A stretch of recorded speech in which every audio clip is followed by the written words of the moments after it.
The morning sun slid through the window blinds of the small family diner that had stood for more than 20 years. Its walls filled with old photos and the smell of coffee and syrup blending into the air. The waitresses moved like a steady rhythm. Their trays balanced their smiles automatic.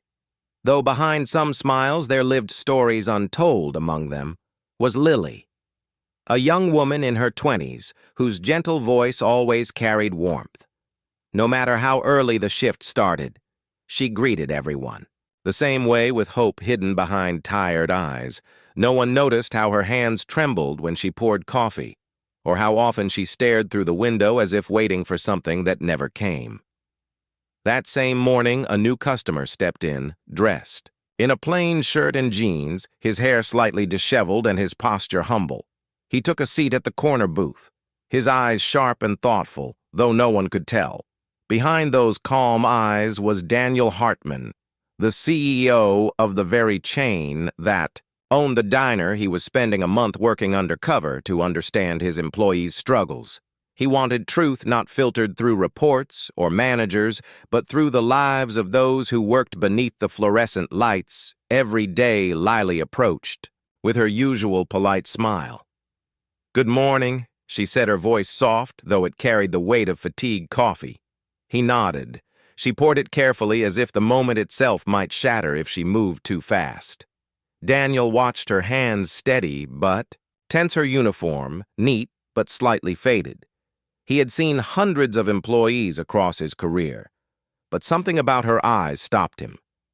They carried both kindness and sorrow in equal measure. Throughout the morning, he watched her interact with customers.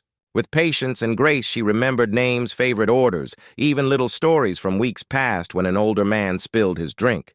She rushed over with napkins and reassurance. "No worries, sir, happens to all of us." Her smile made him laugh despite the mess.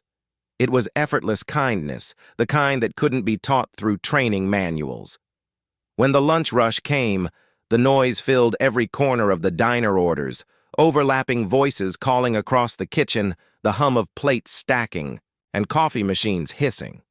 Daniel joined the back staff, wiping counters, pretending to be new on the job. Lily worked nearby, taking orders faster than anyone else, balancing 5 tasks at once. Yet her eyes seemed distant, as if part of her was somewhere else. He noticed it each time she paused by the back door, glancing outside as if listening for a sound only she could hear. By late afternoon, the pace slowed. The last customers left and the hum faded into quiet cleaning. Time arrived. Daniel wiped tables side by side with Lily. She thanked him with a tired smile. "You're doing great for your first day," she said. "He laughed, just trying to keep up with you," he replied. But before he could say more, he saw her slip into the break room, her shoulders trembling slightly as if holding back something heavy. He hesitated for a moment before quietly stepping closer through the half-open door. He saw her sitting on a chair, hands covering her face, tears falling silently. He froze, unsure what to do. The confident CEO in boardrooms, now just a man watching someone's heartbreak without knowing why. She whispered to herself, words barely audible, "I just don't know how to keep going anymore." And in that moment, Daniel realized his undercover mission was about to uncover far more than just work conditions. It was about to reveal the fragile, unseen truth behind one waitress' tears. Daniel stood there, frozen, unable to decide whether to step in or stay hidden behind the half-open door. The sound of Lily's quiet sobs filled the small break room, the kind of sound that carried years of exhaustion and pain pressed into each breath. He felt his chest tighten, not from pity, but from recognition. Because beneath her tears he heard the same struggle he had seen in so many of his employees and yet never truly understood.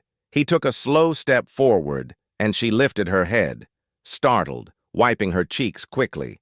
"Oh, I am sorry, I didn't know anyone was here," she said, forcing a smile that couldn't hide the redness around her eyes. "It's all right," he said softly. "I just came to grab a cloth. Saw you were here. You okay?" She hesitated. The automatic yes was on her tongue, but something in his voice stopped her. Maybe it was the calm tone. Maybe it was that for, once someone seemed to actually want the truth? No, she whispered. Not really, but it's fine. It'll be okay. He sat on the opposite chair, setting the cloth aside. Sometimes, fine isn't enough, he said gently. She laughed, but there was no joy in it. Fine is what I tell people when they don't really want to listen, she said. He nodded, understanding more than she realized. For a moment, neither spoke. The hum of the refrigerator filled the silence. Then she sighed and looked down at her hands. My mom got sick last year, she started quietly. I took extra shifts to cover the bills. The insurance barely helps, and the meds cost more than I make in a month. I work double shifts, sometimes triple, just to keep up. She paused, her voice cracking. But now she got worse. And I don't know how I'm going to pay for her next treatment. Daniel listened, his mind running through all the policies and budgets he had signed, all the numbers that now had a face attached to them. How long have you been here? He asked. About 3 years, she said. I started part-time while studying nursing, but I had to drop out when the bills started piling up. She looked at the floor, ashamed, though she had no reason to be ashamed of sacrifice. Daniel felt a pang of guilt. He had built a business on efficiency and profit, but never once sat long enough with someone like Lily to see what those numbers meant in real life. He wanted to tell her who he was, right then, but something held him back. He needed to see more to understand before revealing himself. Instead, he asked if there was anyone helping her. She shook her head. Just me and my little brother, he's 16, still in school. I promised him he wouldn't have to give that up. He works weekends, but I don't want him missing class for extra shifts. She smiled faintly. He thinks I'm strong, but I don't feel that way. Most days, Daniel watched her wipe another tear with the back of her sleeve. She had no idea she was speaking to the man who could change everything for her.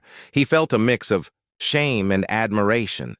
Shame that his company had left someone in such hardship. Admiration that she still smiled at customers every day while carrying so much weight inside her chest.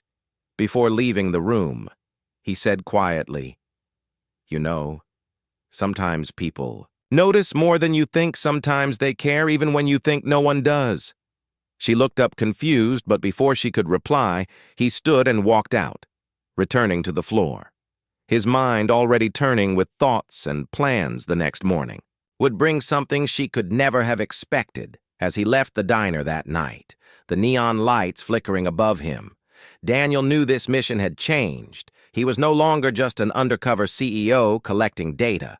He was a man who had found a truth too heavy to ignore, and the next day he would begin to set things right. Though Lily did not yet know her life was about to take a turn she could not have imagined. The next morning, Daniel arrived early before the diner opened to the few employees who had arrived. He walked in as if another ordinary worker, but his mind was alive with plans. He watched Lily enter. Moments later, her uniform neat, but her eyes carrying yesterday morning's fatigue, she greeted him with a polite smile, unaware that he knew the story behind her tears. He returned a nod and went about his tasks, quietly observing the routine. He had come to understand how long the days felt for those who worked for every dollar and every tip the customers saw, but little of the exhaustion, the worry, or the silent struggle as the morning went on. Daniel found moments to talk to other staff, asking about their challenges and listening to stories similar to Lily's, some financial, some emotional, all filled with strength. That went unnoticed by management. The realization weighed on him that his own policies had unintentionally created these pressures. The hours had been long, the benefits minimal, and the support systems weak, though he had seen the numbers and charts. He had never truly understood the human side of the work until now. Around mid-morning, he noticed Lily moving slower than usual, carrying heavy trays and juggling multiple tables. Her face paled slightly, and he could see the weariness in her posture. He pretended to drop a tray near the counter, spilling a small amount of water, giving her the chance to assist him. She rushed over instinctively, and he took her hand gently. "It is okay," he said quietly. "We can handle it together." She looked startled. her eyes searching his for something she couldn't place, and he smiled softly. Just for now, you don't have to carry everything alone later during a break.